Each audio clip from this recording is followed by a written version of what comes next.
اللهم صل على محمد وآل محمد. A'udhu billahi minash shaitanir rajim. Bismillahir rahmanir rahim. En el nombre de Dios, el clemente, el misericordioso, la paz de Dios sea con todos sus profetas, desde Adán hasta Muhammad, salawatullah wa salamu alayhim ajma'in. Como bien escucharon en la anterior clase, venimos hablando en esta oportunidad acerca del camino del Islam. Dijimos reiteradamente que el objetivo de la vida del hombre, el sentido de la vida, tiene que ver con conocer a Dios, amar a Dios y adorar a Dios. Un poco eso había sido el resumen de las anteriores clases. Si el camino verdadero tiene que ver con llegar a Dios para adorarlo, obviamente la adoración no viene de la nada. La adoración viene de una percepción, de un conocimiento de Dios. Por eso el primer paso es el conocer a Dios. Luego, a través de ese conocimiento, uno ama a Dios, uno se conecta, digamos, emocionalmente con Dios, y finalmente uno termina adorándole en el sentido de la obediencia, termina cumpliendo con sus leyes, con sus normas y con sus reglas. Ahora bien, nosotros dijimos que la primera dimensión de este camino a nivel práctico, si uno quiere establecer un programa práctico para transitar este camino, es la construcción del pensamiento.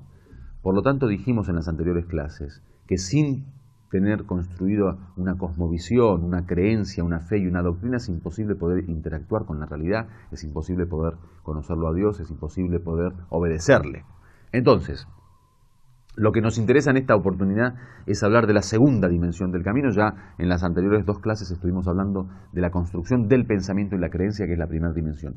La segunda dimensión de este camino, y es el segundo paso que uno en la práctica tiene que desarrollar, está conectado con la acción. Es decir, luego de haber creado un pensamiento, cómo pensar, en qué pensar, cómo debe ser mi pensamiento, vengo a cómo actuar. O sea, qué es lo que se debe hacer en la vida desde la práctica, cuál debe ser mi conducta, cuál es el comportamiento correcto conforme a las enseñanzas de los profetas y las revelaciones. Es decir, aquel comportamiento que conforma a Dios, aquel comportamiento que hace de mi camino un camino de perfeccionamiento constante, aquel comportamiento que me va a permitir crecer espiritualmente, aquel comportamiento que va a permitir la realización del ser humano, o sea, la construcción del hombre desde sus profundidades hacia las alturas del camino del perfeccionamiento humano. Entonces, está muy claro que nosotros en el comportamiento hay una regla general en el Islam, y es que no somos libres, totalmente diferente a esa visión liberal del ser humano que cree o intenta por lo menos hacer del ser humano un ente libre.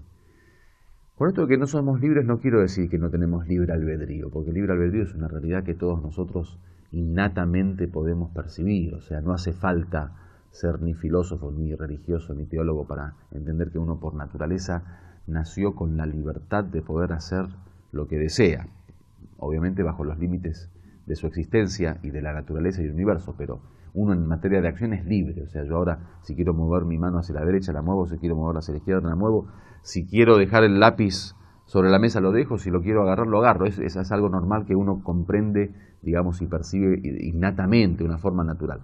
Sin embargo, cuando hablo de que no somos libres, hablo en el sentido de la libertad absoluta.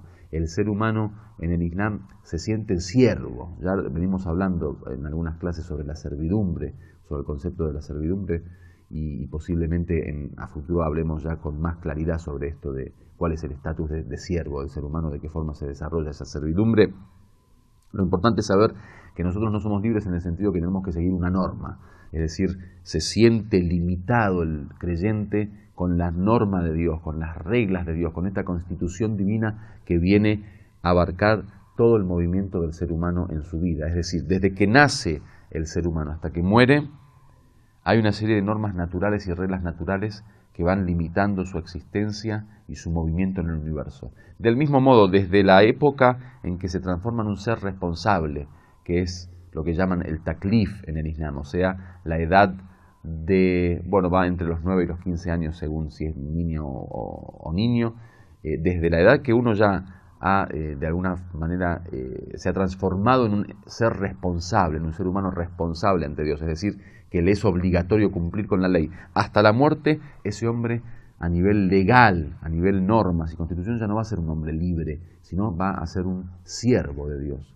Eso de la servidumbre tiene que ver justamente con la obediencia, es decir, la edad de responsabilidad es la edad donde uno ya toma conciencia y piensa en que existe un Señor, existe un dueño de este universo, existe un Dios y un Creador omnipresente y omnisapiente y omnisciente. Ese ser es quien nos controla, ese ser es el que nos dio la existencia, ese ser es a quien le debemos todo lo que tenemos. Por lo tanto, esa deuda y esa relación de criatura-creador y esa relación del individuo con su Señor es una relación de servidumbre. Por lo tanto, a través de esa relación de servidumbre uno tiene que obedecer a Dios. Entonces, decimos, a manera de resumen, el camino de la práctica, o sea, esta segunda dimensión del camino hacia Dios, es el camino de la práctica, debe estar basado en ese sentimiento de que uno es siervo y de que se transforma en responsable de sus actos. O sea, hasta la edad de la responsabilidad, cuando uno es niño, Dios no contabiliza obviamente sus acciones porque simplemente no tiene la capacidad de poder entender este tema. No tiene la capacidad de poder saber acerca del Creador, acerca de las condiciones del Creador, de los requerimientos del Creador, de su estatus de Señor, y que controla las vidas y que juzga. Entonces, hasta esa época, cuando uno es niño, puede hacer lo que quiere y se siente realmente libre, y es, de hecho, libre en el sentido de que no será juzgado. Pero cuando comienza la edad de la responsabilidad, entonces uno ya tiene que comenzar a transitar un camino de responsabilidades, es decir, justamente lo dice la palabra, un camino donde sabe que tiene que responder por sus actos, es responsable de sus actos, de sus pensamientos, de su comportamiento, de su conducta. Pero lo más importante es esto, saber que los actos tienen que estar limitados bajo la norma de Dios, es decir, Dios dijo esto está permitido, esto no está permitido, esto es preferible, esto no es preferible.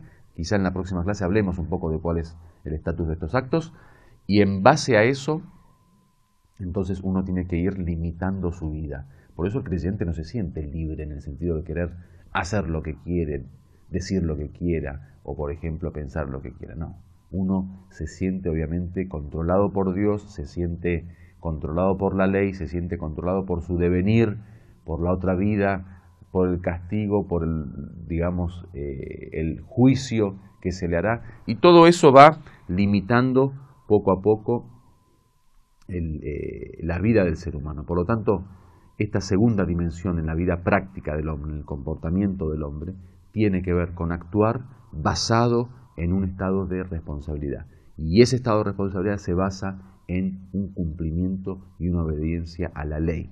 Por eso el Corán no solo es un libro de espiritualidad o de guía, sino que también además es un libro de leyes. Hay muchísimas aleyas, por ejemplo, y muchos más en cantidad de tradiciones y hadices y sunnas proféticas, tradiciones proféticas que hablan acerca de la importancia de la ley y hablan detalladamente de la misma ley. Tenemos, por ejemplo, las enseñanzas del Corán sobre los temas sociales, sobre los temas de justicia, sobre los temas de gobierno, sobre los temas de higiene, de alimentación, sobre los temas de la vestimenta del hombre, de la mujer, sobre el tema de las relaciones personales, de las transacciones, del comercio, de la compra, de la venta, de los alquileres, sobre el tema de la administración, de la cultura, de la educación de los niños, de las cuestiones civiles, de las cuestiones penales, todo una gama de normas y reglas que van de alguna manera a construir ese canón islámico para poder obedecerle y finalmente así conformar a Dios en materia de comportamiento. Por lo tanto, luego de la construcción de la creencia aparece la construcción de la conducta humana a través de la obediencia de la ley. Walhamdulillahi Rabbil Alamin, wassalamu alaikum wa rahmatullahi wa barakatuh.